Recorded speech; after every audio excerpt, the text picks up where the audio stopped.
Hello guys, good morning. This is Mike Giraj here, and today I am going to get discuss about the oscillations. So let me discuss here. First of all, what is periodic motion?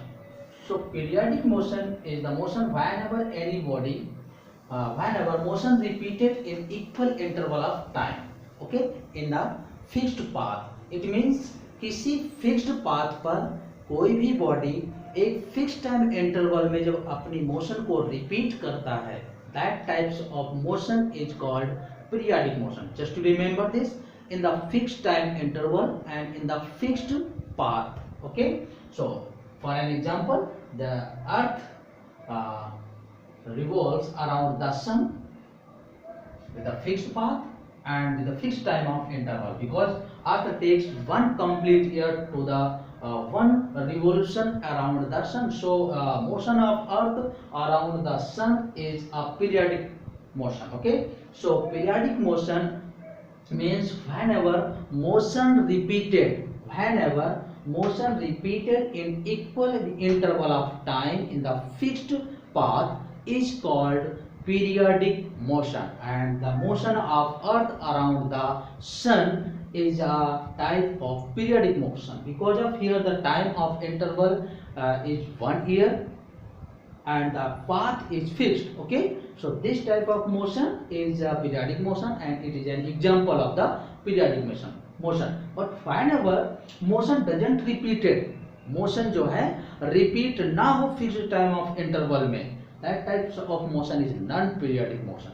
Whenever motion doesn't repeated in equal interval of time, then this type of motion is called non periodic motion. Okay, and now what is oscillatory motion? So we can say that to and fro motion, मतलब कहने का of an object from its mean position. Any mean position means equilibrium position के इर्द गिर्द, to and fro, it means इर्द गिर्द. Okay, so we can say that the to and fro motion of an object from its mean position is called the oscillatory motion, and this is an example. Okay, ये इसकी equilibrium position है. It means we can say that this is a mean position, और mean position के इर्द गिर्द ये ऐसे oscillate कर रहा है. Okay, motion कर रहा है. So we can say that to and fro motion of an object about its mean position is called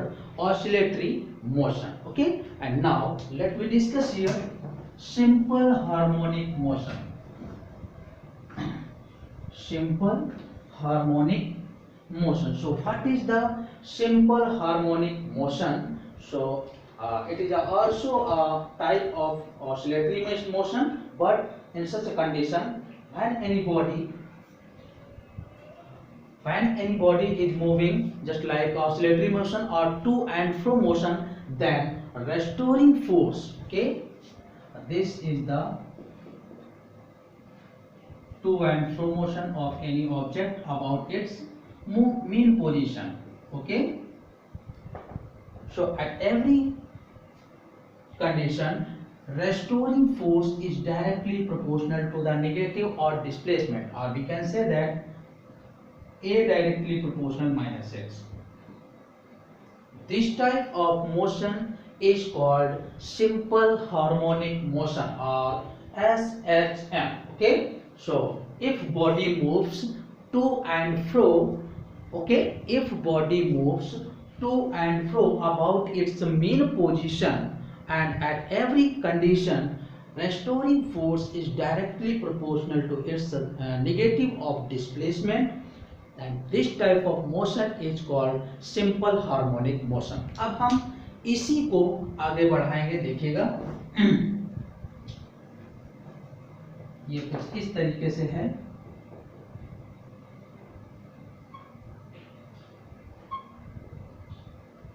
ये अपनी मेन पोजीशन के इधर उधर ऐसे जाएगा, फिर ऐसे आएगा,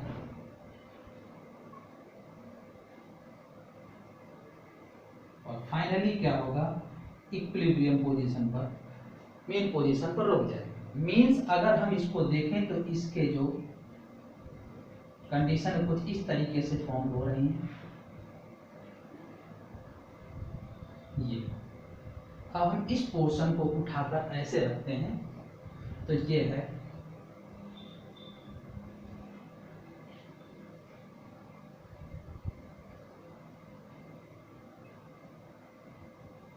इस तरीके से, ये SHM।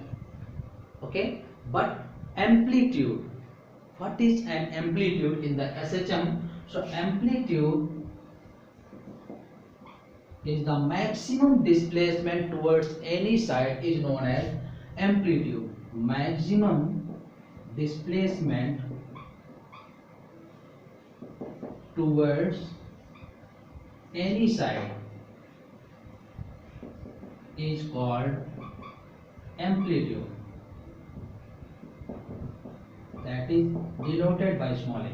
तो मैक्सिमम डिस्प्लेसमेंट जो भी होगा वही एम्पलीट्यूड काउंट होगा, बाकी सब नेग्लेक्ट कर दिए जाएंगे। ओके, सो जैसे आप जंप करते हैं और किसी स्पोर्ट्स से रिलेटेड है और जंप करते हैं, फर्स्ट अटेम्प्ट में आपने 17 फीट काउंट किया, इसके बाद सेकंड अटेम्प्ट में 13 फीट, फिर 9 फीट, फिर 8 फीट, तो आपका जो अटेम्प्ट काउंट किया जाएगा वो मैक्सिमम वाला काउंट किया जाएगा। यानी 17 फीट आपने अटेम्प्ट किया, उसी के कंपैरिजन में ही आपको विजेता घोषित किया जाएगा। तो इसके अकॉर्डिंग यहाँ पर भी एम्पलीट्यूड जो है, maximum displacement towards any one side is known as amplitude, शिखर मान, आयाम मान या amplitude, that is denoted by small a। So now SHM will be denoted just like this, इस तरीके से डिनोट की जाएगी। इसी वजह से SHM में देखते हैं कि सारे पीरियड्स जो हैं इक्वल शो किए जाते हैं।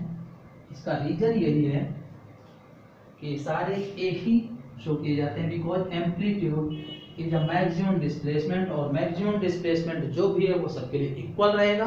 तो इस वजह से आप SHM को किस तरीके से डिनोट करेंगे, इस तरीके से। सो अब इसमें टाइम पीरियड क्या होगा, time period, time taken to complete one oscillation, यानी हाफ ये और हाफ ये। Okay, it is the time period, time taken by anybody to complete one oscillation,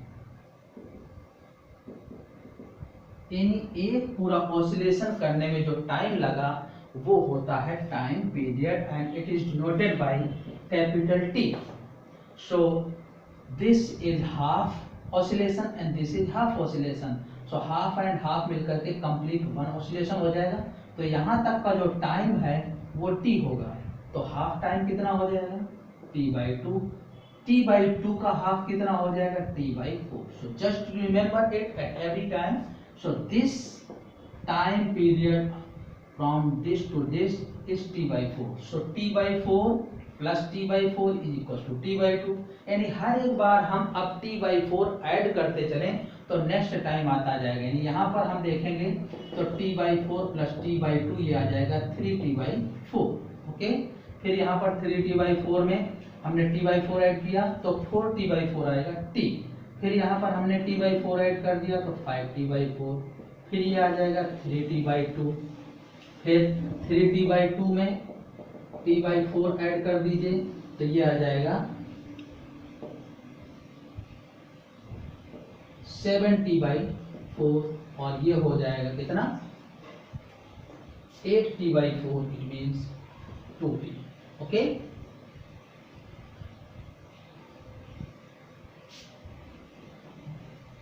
तो ये आ जाएगा। तो इस तरीके से हम कभी भी यहाँ पर अगर एम्पलीट्यूड की वैल्यू पूछी जाए, so for example displacement eight T/4, displacement eight 3T/4, displacement eight 2T, तो देखिएगा T/4 पर ये अपवर्ड यहाँ पर पार्टिकल होगा तो प्लस a सेंटीमीटर और मीटर जो भी यूनिट गिवन हो। 3T/4 पर यहाँ पर है पार्टिकल माइनस a सेंटीमीटर और मीटर। 2T पर ये है एंड इट मीन्स ओरिजिन, तो 0 सेंटीमीटर और नहीं है। तो in this way we will solve the displacement at every time. Okay, and now what is the frequency? So frequency is the number of oscillation whatever be completed in 1 second. Okay, so frequency ये है number of oscillation whatever completed in 1 second. यानी 1 second में जितने भी oscillation होते हैं उन oscillations के जो नंबर हैं उतने number of oscillation is called frequency. Frequency को n से डिनोट करते हैं या f से भी डिनोट करते हैं. Okay, so this is the frequency. Okay, 1 second में जितने ऑसिलेशन कंप्लीट हो पाए दैट इज द फ्रीक्वेंसी. अब हम देखते हैं कि relation between n and t. सो हमने क्या देखा कि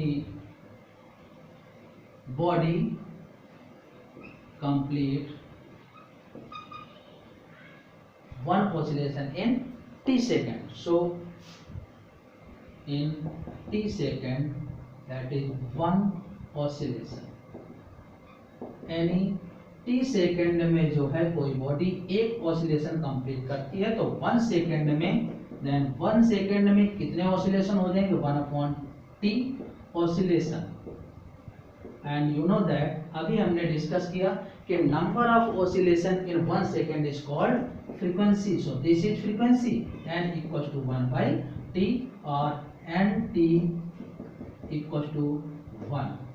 ये रिलेशन आ जाएगा फ्रीक्वेंसी एंड टाइम पीरियड में से. Okay, so in this way we will solve the relation between frequency and time period.